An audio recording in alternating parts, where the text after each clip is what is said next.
Voici un échantillon sous scellé des 7 tonnes saisies par les douanes et la Marine nationale. 7 tonnes de cannabis chargées dans les coffres de cette puissante vedette. Elle croisait dans les eaux internationales au large de l'Algérie, avec à son bord plus de 14 000 litres de carburant. C'est la première fois qu'on détecte un bateau de ce type-là sur ce qu'on appelle la route orientale, c'est-à-dire une route en gros entre le Maroc et la Libye, assez loin de la côte, un peu moins de 100 km. Et donc pour nous c'est important parce que ça va sans doute nous conduire à surveiller un peu plus cet axe-là. La vedette a été repérée par les avions des douanes, équipés des meilleures technologies pour détecter le trafic en mer. Après investigation sur le type de navire, sa vitesse et sa route, il a été décidé de la raisonner. On reste en altitude, en zone de discrétion.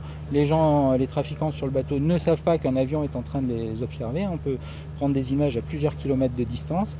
Et là, on peut commencer à travailler sur le bateau, la forme du bateau au niveau des centres opérationnels et ensuite décider de la raisonner.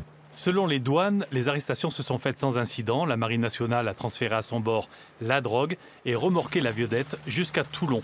Reste à la justice de trouver les indices sur cette nouvelle filière.